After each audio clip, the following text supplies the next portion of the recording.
Hi everyone, today we will talk about how to fix or how to solve the problem of launcher on Google Maps. You click on settings. In this page, you can click on apps, default apps, app settings. On above, you can search about Google Maps and you'll enter.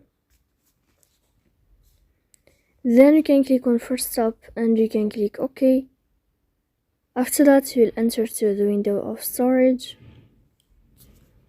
Here you can click clear cache. Don't click clear data because that can delete your account. In the end, you can go to Play Store. You can update your app of Google Maps to fix that problem.